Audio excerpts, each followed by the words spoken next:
Hey guys, it's Railroader Cabal here in Command & Conquer Remastered Red Alert 1 to do a 2 vs 2 video commentary today. Been pretty inactive for 6 days. Why? Because I got a 6-day work schedule, 12 hours a day. It's hard work. I'm exhausted, and I haven't brought too much content to my channel in a long time, so I'm going to bring a 2v2. It's been all 1v1s on my channel because I wanted to just test out the game, just see how it is, and then I can branch out into 2v2, 3v3, 4v4, that sort of situation. So today we're going to do 2v2, and it's going to be left versus right, I do believe. We got sfort789 and his partner treybomb on Team 1, and Team 2 is Tribunus and Oranzo. And the map is Central Conflict Extreme, I do believe it's called. So everybody's playing as the allies. And it looks like here we got Oranzo playing as the green allies. He's got an APC to start off with, a minigunner and 2 tanks. Same thing here for his partner Tribunus, although he's moving his MCV already. That was pretty quick. Looks like he wants to get some of that gems as well. So gems brings him in a lot more cash than normal ore. So that's the left side team. And the right side team, this is sfort789 playing as the allies, and then his partner up north also as the allies is treybomb. So I think Oranzo and sfort are playing as the allies from Greece, and then treybomb and Tribunus are playing as the German allies. So I'm not sure what that actually means in terms of like what factions has like like the specialties. Like in Red Alert 1 or Red Alert 2, for example, if you play it as the Germans, you get those German tanks.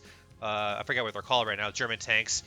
But yeah, and then as playing as French, you get those Grand Canyons, and then USA has paratroopers and that sort of thing. So I haven't played this game enough to understand what players do well. So Oranzo has got his refinery up now, and Tribunus is way behind right now because he was trying to expand to his MCV, trying to get some gems quick as possible. So he's going to be collecting some more with his refinery.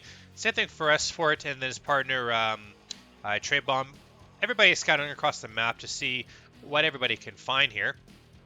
I'm just going to take a look at the map here. So it looks like all 4 players start off with a decently sized, field of gems. And typically, actually a lot of gems here on this particular starting field. And then you have your ore. If you branch out the center half of the map here, this whole center half of the map has a lot of ore and gems. That's pretty good. And also to the north and south of it, you have a lot more gems. So this map should be relatively good for all 4 players to gather up a lot of tiberium. Why did I say tiberium? I meant gems and ore. Together a lot. So a little bit of scouting here coming off from Oranzo. And he did see that treybomb has got his refinery and his war factory up. So he's going to be gathering up some more tanks. Not sure why treybomb has even scouted yet. He's been scouting a little bit there, although I'm pretty sure Oranzo knows exactly where treybomb is. Yep, he does. So this is going to be pretty interesting to find out what players these do. sfort has got his second refinery up. He's getting some decently sized tiberium, although Oranzo is going to bring in one of his minigunners as well, and then scouting the base of sfort here. So, good scouting coming off from Oranzo. His partner, Tribunus, is still gathering up some of his forces. He does have an advanced power plant here, which is quite ironic, although that advanced power plant is definitely good in the long run to make sure you don't have to build any more power plants for the for the long haul. Although he needs to get more economy going, because the more economy you get, the better. He does have a second war factory out here, so he's doubling his production with his tanks, and this could be pretty good. Building a lot of medium tanks here would be a huge boost for him, so that he can catch a couple of these players off guard. The right side team, meanwhile, is playing a little defensively. sfort has got a turret here, which is the first turret I've seen on my channel, and this might be the fact that I think this sfort guy is a little bit noobish, maybe in the mid type of players, because usually the pro players, yeah.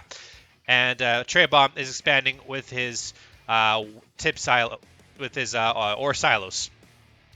So that means he's going to be base creeping, and he's going to be gathering up a lot more gems here. He does have radar Durham too, so he is playing for the long run, also with his advanced towers as well. Oranzo, meanwhile, has been gathering up a lot of his forces. He still haven't moved these tanks for some strange reason. He should be scouting, and then hopefully doing a little bit of harvester harassment. treybomb was finally on the move with his small contingent of forces. So I guess this game in 2v2 allows you to get one mini gunner, one light tank, one medium tank, and an APC. So if they wanted to, they could go for a little bit of an engineer rush, do a little bit of harassment, and then try to capture one of these structures here. It's a little bit different in Red Alert 1 as opposed to Tiberium universe, where you have, instead of capturing the buildings with one engineer, you have to do like 5 or 6 to damage a building. So, for the most part, that could be relatively good, although you want to build a lot more tanks to combat that.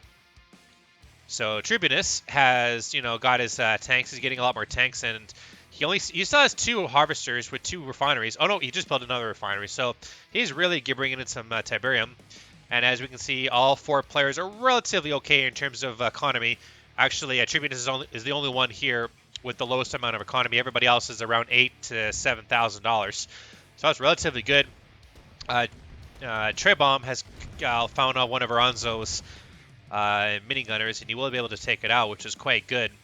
Just to deny him the scouting. And with Treybomb, he's able to base creep with his silos and place a refinery here, gathering up a lot of gems, which in turn is getting a lot of economy. So with that said, he should be able to bring out on 1 more or maybe 2 more of those war factories, so he can double or even triple his production, which is exactly what Tribunus has done. Double war factory and medium tank production, and this could catch sfort off guard if he's not careful. But he is gathering up a lot of his forces too. He does have a lot of rocket soldiers, and rocket soldiers are very good and combating those tanks. And he does scout out that Tribunus is expanding base creeping with his buildings, but he also does see that there's a lot of tanks coming in towards his base. So he's doing the right thing and does see that there's going to be a lot of rocket soldiers here, but he also does scout into the base of sfort and finds out that there's a lot of rocket soldiers.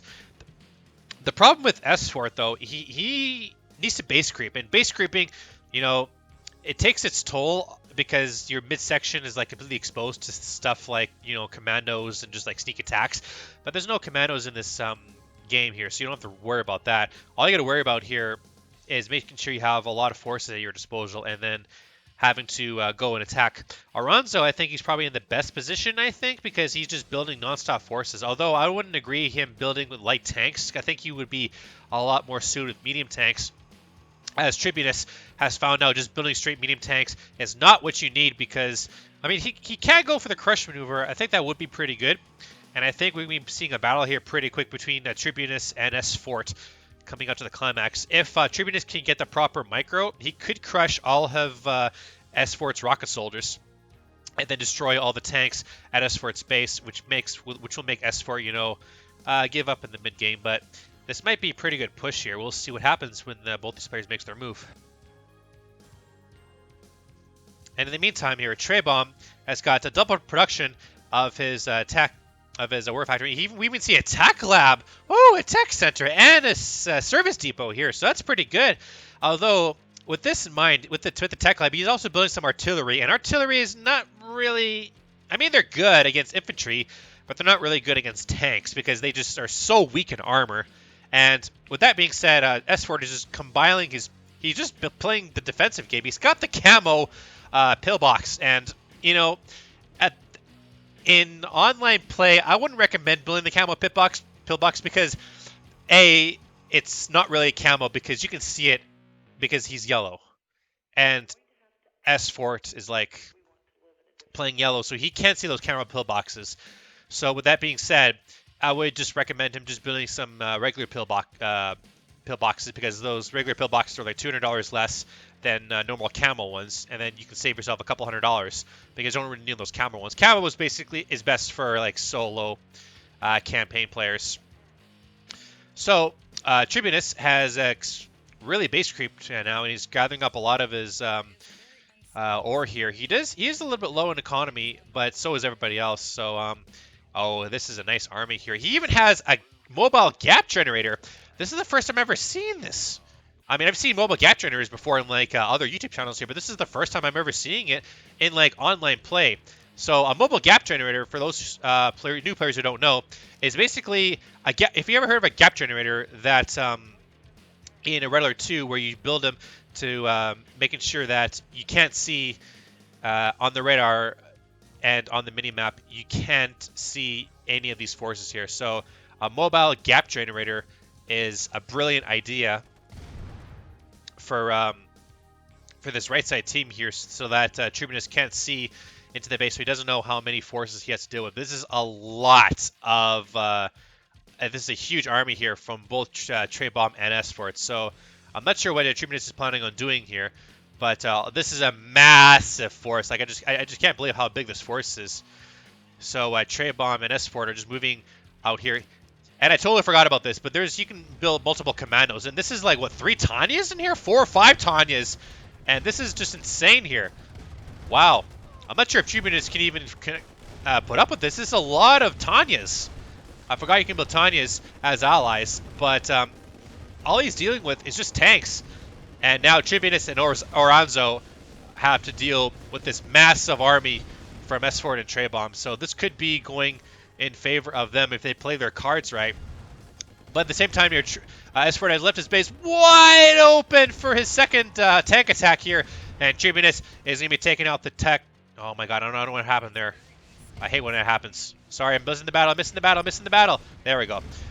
So anyway, Tribunus has gone into the base of sfort and has taken out the defensive structure. He's also going for the war factory. We'll take out the war factory, and he needs to focus on the construction area there, because that's the one thing that sfort needs in his base that can survive. His partner treybomb is fine, but there goes the MCV, and he lost his war factory here too. So all he needs to do is destroy that barracks, and then he will have no production structures whatsoever. But taking out the power is very good too.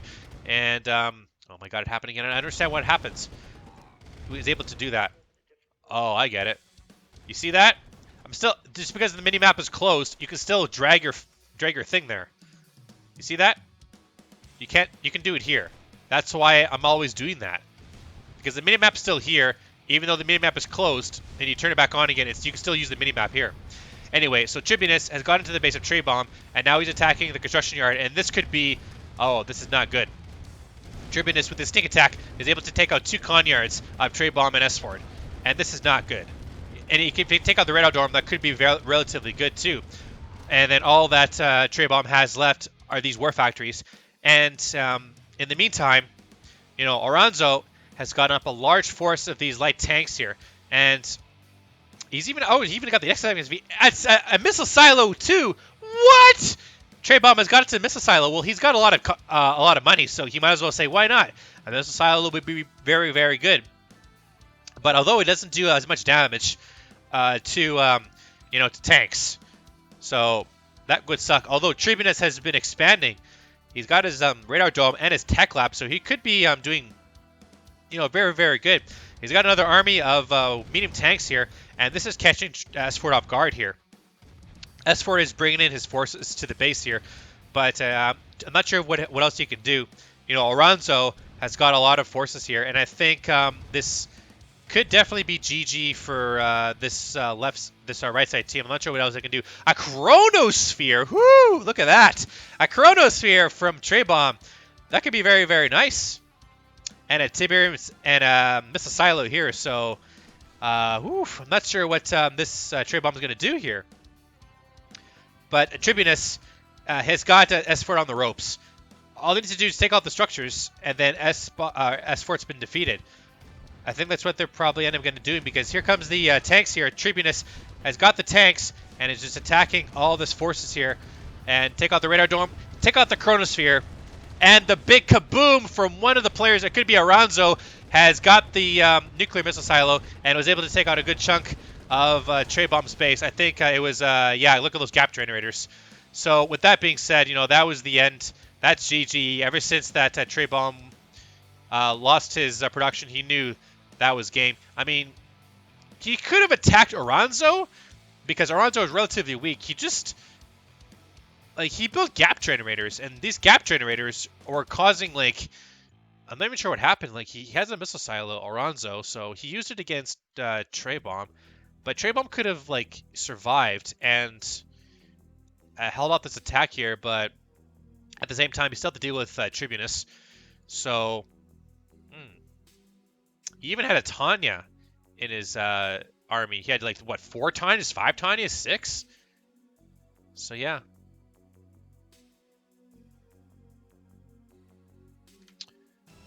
Let's just check the stats here. Sorry. So sometimes the stats work, sometimes they don't. Okay, so there's your game, 2v2 game. My name is Cabal, and I'll see you guys all next time.